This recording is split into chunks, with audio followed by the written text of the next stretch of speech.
আপনারা বারবার বলতেছেন গণভোট, গণভোট কে দেবে? এই সরকার কি এখতিয়ার আছে গণভোট দেবে? আমাদের সংবাদ মাধ্যম থেকে শুরু করে আমাদের সংবাদের তথাকথিত সুশীল এবং বুদ্ধিজীবীরা তারা লুটেরা মাফিয়া শ্রেণীর দালাল। এই সরকার তো অন্তর্বর্তীকালীন সরকার না, আপনি কেন বারবার এই শব্দ ব্যবহার করেন? এই সরকার যে উপদেষ্টা সরকার। আমরা এখনো পর্যন্ত বাংলাদেশে সরকার এবং রাষ্ট্রের পার্থক্য বোঝাতে পারছি না।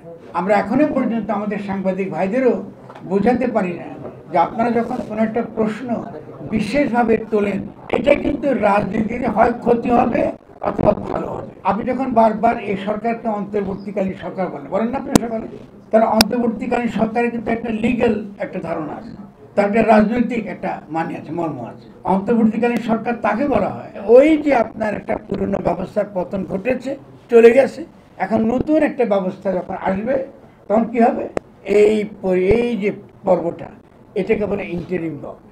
কিন্তু এই সরকার তো অন্তর্বর্তীকালীন সরকার না, আপনি কেন বারবার এই শব্দের ব্যবহার করেন? এই সরকার যে উপদেষ্টা সরকার, এই সরকার শেখ হাসিনা সংবিধানের অধীনে শপথ নিয়ে গঠিত একটি সরকার। কিন্তু আপনারা বারবারই কিন্তু জনগণকে বিভ্রান্ত করেছেন আপনারা সাংবাদিকরা, আর বিভ্রান্ত করার ফলে আজকে এই জটিলতা তৈরি হয়েছে। তো আমরা যদি আজকে দাবি করি যে এখানে আমরা এই সিদ্ধান্ত নিচ্ছি এবং এই সিদ্ধান্তকে আমাদের সাংবিধানিক বৈধতা দিতে হবে, এটা হয় নাকি রে ভাই? পৃথিবীর কোথাও এগুলো আসছে যে আমি এখানে বসে আপনার দিন, হ্যাঁ আমরা এটা সাংবিধানিক বুঝে দিতে হবে, কেন দিব? হু আর ইউ? সাংবিধানিক বৈধ একমাত্র দিতে পারে যদি জনগণ একটা গণপরিষদ নির্বাচন করে, তখন এটা সাংবিধানিক বৈধ দিতে পারে। এখন আপনারা বারবার বলতেছেন গণভোট, গণভোট কে দেবে? এই সরকার কি এখতিয়ার আছে গণভোট দেবে? আমাদের সংবাদ মাধ্যম থেকে শুরু করে আমাদের সংবাদের তথাকথিত সুশীল এবং বুদ্ধিজীবীরা তারা লুটেরা মাফিয়া শ্রেণীর দালাল। জেনে শুনে না, আপনাদেরকে যদি কোটি টাকা দিয়ে করাইতে আমি খুশি হতাম, ঠিক আছে, টাকা তো পাইছেন, আপনারা দালালি করতেছেন না জেনে। যারা আন্দোলনের শক্তি ছিল তাদের কাছে একটা গাঠনিক ক্ষমতা বাংলাদেশের জনগণ তাদের কাছে সমর্পণ করেছে 5 তারিখে যখন শেখ হাসিনা চলে গেছে। তাহলে যদি সেই যাদের কাছে ক্ষমতাটা ছিল তারা কেন, কিসের যুক্তিতে, কাদের পরামর্শে এটা সেনাবাহিনীর হাতে তুলে দিল? এটা হচ্ছে প্রশ্ন।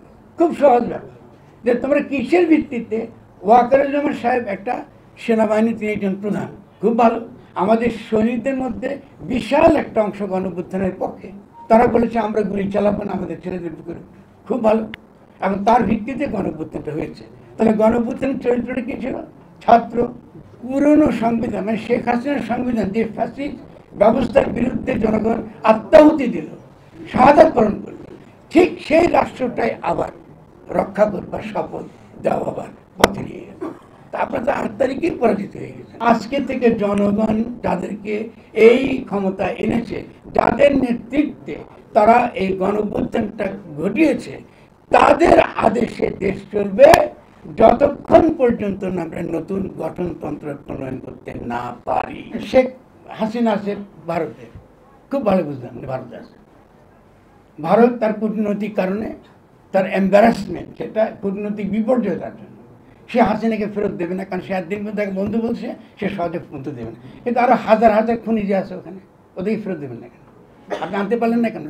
প্রশ্ন করি, আমরা তো শশধরকে ফেরত দিয়েছি, আমাদের রাজখাকে ফেরত দিয়েছি, তো আপনি ওই খুনিগুলিকে আনতে পারছেন না কেন?